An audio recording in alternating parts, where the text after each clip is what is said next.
What's poppin', y'all? Welcome back to another YouTube video. Today we are taking a look at another movie that came out in 2023. A very unexpected, based on a true story movie. If you've read the thumbnail and title, you will know the film review is on Cocaine Bear. And a quick disclaimer before I continue this video, if I do sound a little off, a little stuffy, it is because I have a cold. And my nose is all bunged up, so some of my words may not be the best pronunciation, but I need to get this video out, so I would like to apologize now. Cocaine Bear. It is a movie that came out earlier this year that was pretty memed and pretty joked about, and there wasn't much hype around it, or not much hype that I saw around it. And then especially after it came out, everything just went radio silent on the movie, unlike a couple of other movies that came out this year where the hype train went up or the disappointment train and the absolute riots kicked off online. But this one was just a pretty okay movie. It just sort of settled in the waves and sort of came and went pretty quickly. So I'm not too sure how well perceived this film is. However, I did watch this whilst I was at work and I had an absolute blast. After a 500-pound black bear consumes a significant amount of cocaine and embarks on a drug-fueled rampage, an eccentric gathering of cops, criminals, tourists, and teenagers assemble in a Georgia forest. So, again, with this saying that there's police officers, drug dealers, teenagers, it is one of those films where it does have 5 different stories all happening at the same time, and they're all trying to do their own thing. And they all do intertwine. So we have the drug dealers who are sending the drugs and who are lost them and who are trying to find them in this forest. We have the bear who's eating the drugs and terrorizing all of these groups of people. We have 2 teenagers who are skipping school, and one of them tried to eat cocaine, which is confusing, but he did that. And we have the parents looking for the teenagers. We have the cops trying to find these drug dealers and where these drugs are coming from and where the murders of the bear are coming from. We have the park rangers also trying to find the bear, and it is very funny. We have a brilliant cast of hilarious actors. We even have the kid from Sweet Tooth in here, and he is the one that just so happens to eat the cocaine. Again, this is a YouTube video, and I would like it to be monetized, so I don't know how many times I can actually say cocaine before it gets demonetized. So, oh well. But it is a pretty action-packed film. It's got its funny moments, I'll give it that. I did find myself laughing. It didn't really have tense moments. It did try and build up a tense moment at the end, where it introduced that the bear had cubs, and it introduced the teenagers stealing the coke from the drug dealers, and they had a little standoff at the waterfall, which is one of the main motives of why the teenagers went out on their own in the first place. It's clever with how all the stories intertwine. I'll give it that. The stories are all interwoven really creatively and really well, and as you're watching, it will flick between the stories, flick between the characters of the 6 different stories that are going on all at once. And it doesn't distract from it. You'll start getting into one and it'll move to the next. So then it constantly progresses the story forward, constantly shows you what's happening. I do think some of the jokes did go on for a little too long. The bear fell asleep on someone, and that was the main thing for the next 10 minutes. It was a very dragged out scene, and it's the scene that I remember the most because it's of how dragged out it was. It's just, it's based loosely, let me emphasize that, it's loosely based on a true story. And it started off pretty well with 2 hikers seeing a black bear in the distance, taking a few pictures. The black bear notices them and charges at them. And obviously he is cocaine-induced, so he is absolutely raging, ravenous, and ready to murder. It is a basic slasher film. It is bloodthirsty, there is gore, there is guts, blood, and everything flying everywhere. The bear is majority of the time covered in blood. We have these gangster drug dealers who are the funny 2 of the bunch. One of them is trying to get out of being a drug dealer, and he's depressed and shit. and he has a kid to look out for, so he wants to survive to the end. And he just spends most of the film crying and talking about how sad he is and how bad his life is. And then you have people literally getting ripped in half by a bear to contrast that, saying, so his life isn't actually that bad. We have the head drug dealer who is just usually on the phone call for most of the film, who shows up at the end as like a big plot twist or a big like plot point of drama, which didn't really have as big as an impact as I think they wanted it to because of how much comedy, jokes, stupidity they had before this. I wish they tried to stick with one of them. Like, they're trying to make a comedy, they're trying to make it funny, but then they're also trying to have serious elements. And I'm not saying that you can't do that, but they didn't do it well. Like, maybe you just stick to one of them instead of trying to have both.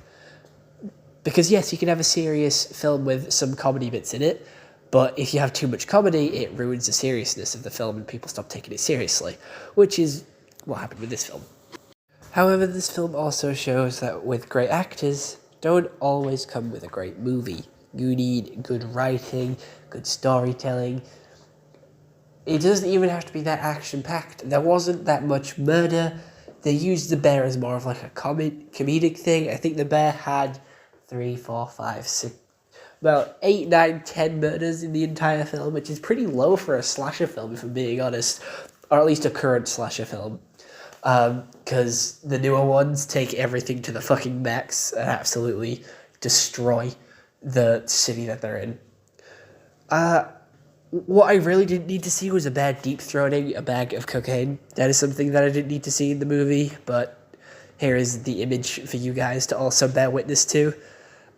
It doesn't chew the bag open, it swallows it whole. I didn't even think bears could swallow a brick of cocaine whole.